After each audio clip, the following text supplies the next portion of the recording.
নিজের এলাকা থেকে ঝাড়ু দেওয়া পিটানিকে কোন ক্রমে শহরে এসে রুমে ঘুমিয়েছিলেন মশারি এবং কম্বল নিয়ে। আমরা কম্বল মশারি বিতরণ করে তাকে কম্বল থেকে বের করে জনতার কাতারে আনছিলাম। তিনি জনতার কাতারে এসেই স্বাধীনভাবে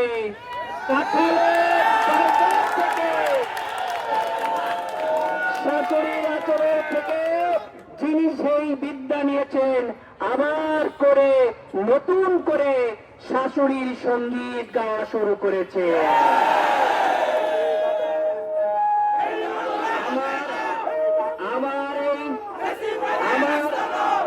আমার বাংলার জনগণ দেখেছে একটি ফেসবুকে স্ট্যাটাস দেওয়ার জন্য মেধাবী আমার সোনার সন্তান আবরার ফারুককে 1 ঘন্টার মধ্যে শহীদ হতে হয়েছে। আর যিনি শাশুড়ির আদরে নায়ক এবং ভিলেনের মতো টকশো করে কাটিয়ে দিয়েছেন, কিন্তু কোনো সমস্যা হয় না। তিনি কোন ক্রমে দয়া নিয়ে ধানের শীষের দয়ায় সংসদে তিনি গিয়েছিলেন, যার নিজের মার্কায় একটা মেম্বার ইলেকশন পাস করার যোগ্যতা নাই। তিনি বড় বড় কথা বলেন। আমরা আশা করি নতুন জেনারেশনকে আমরা আর ভেদাভেদ শেখাতে চাই না। আপনি এলাকা থেকে ঝাড়ু পিঠা খেয়ে এসেছেন, এখানে এসে নতুন করে জনরসের মধ্যে পড়ার চেষ্টা করবেন না। আমরা আপনাকে আবারও বলতে চাই এই মিডিয়ার মাধ্যমে, আমাদেরকে আমার সম্পর্কে, আমার বাবা সম্পর্কে মুক্তিযুদ্ধের কি অবদান ছিল আমার এলাকায় খোঁজ নিন। আমার বাড়ি কপিলমুনি, যেখানে মুক্তিযুদ্ধের ঘাঁটি ছিল। আপনি নতুন করে টানাটানি করেন না। আপনি বলেছেন হোল্ডিং নাম্বার নাই। আপনাকে যে করোনা দেওয়া হয়েছে একটা দল থেকে, সেই দলের নেত্রীরও কিন্তু হোল্ডিং নাম্বার নাই। সেই দলের নেতারও কিন্তু একটা হোল্ডিং নাম্বার নাই। আপনার নিজের যোগ্যতার কোন হোল্ডিং নাম্বার হয় নাই।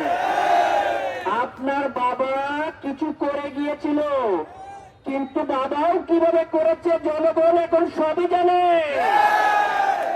আপনার বাবার যে চিনি অনেক পছন্দ সেটাও জানে। আপনি যে অত্যন্ত ভালোবাসেন, মাঝে মাঝে কিছু খাওয়া দাওয়াও করেন, সেটাও জনগণ জানে। আমরা তো অনেক দিন আপনাকে পাই নাই। আপনি জানেন যে আমরা কম্বল এবং মশারি দিয়েছি। এর পাশাপাশি নতুন করে আমরা যারা আগুনে পুড়ে গেছে, সর্বস্ব হারিয়েছে, তাদেরকে কিন্তু আমরা লুঙ্গিও দিয়েছি। কম্বল আর মশারি নিয়েই থাকেন, লুঙ্গি নিয়ে আর টানাটানি করতে গেলে আরো অনেক কিছুই বের হবে। কিন্তু সুতরাং আমরা আমাদের ভদ্রভাবেই আহ্বান করব, পলিটিক্স হবে নতুন করে, পলিটিক্স হবে জেনজি, নতুন জেনারেশন সভ্যতা দেখতে চায়। আপনার সেই ডার্টি পলিটিক্স, আপনি যদিও শাশুড়ি এবং শ্বশুরকে অনেক ভালোবাসেন, আমরা জানি সেটা শ্বশুর শাশুড়ির প্রতি আপনার ভালোবাসা থাকতে পারে, কিন্তু বাবা মার প্রতি যাদের ভালোবাসা নাই, তারা তো আর ভালো সভ্য সমাজের বাসিন্দা হতে পারে না। তাদের ভালোভাবে নেয় না। আমরা আপনাদেরকে আবার স্পষ্ট জানাতে চাই, শাশুড়ির সঙ্গীত যদি আবার বাজাতে চান, তাহলে শাশুড়ি যে স্বামীর কাছে চলে গিয়েছে, বাংলার জনগণ আপনাকে আবার শাশুড়ির কাছে পাঠিয়ে দেবে ইনশাআল্লাহ। প্রিয় এলাকাবাসী, আমরা নতুন ভাবে বাংলাদেশ গড়তে চাই। আমরা বাংলাদেশকে ভালোবাসি। আমরা এই বাংলাদেশকে গড়ব। নতুন করে ফাঁসিবাদের ঠিকানা এই বাংলায় আর হবে না, হবে না। আজকে আমরা আনন্দ মিছিল করছি, আগামীতে নির্বাচন হবে। ঈদ উৎসবের মতো প্রত্যেকটা নাগরিক আমরা একটা সৈনিকের পাহারা করে দিয়ে এদেশের সুন্দর সিস্টেম দাঁড় করাবো।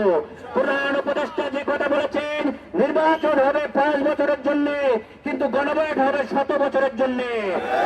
নির্বাচনে গণভোটকে আমরা হাজয়যুক্ত করব, হাজয়যুক্ত করব, হাজয়যুক্ত করব।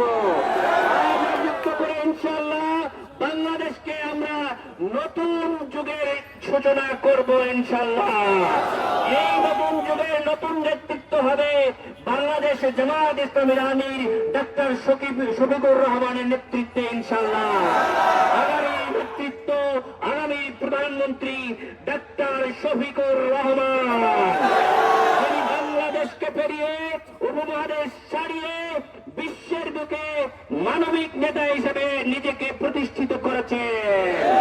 আগামীর বাংলাদেশ গণমানুষের বাংলাদেশ, আগামীর বাংলাদেশ জনতার বাংলাদেশ, আগামীর বাংলাদেশ আর কোন বিদেশের বা কোন দলের বা কোন পরিবারের হবে না, হবে না, হবে না।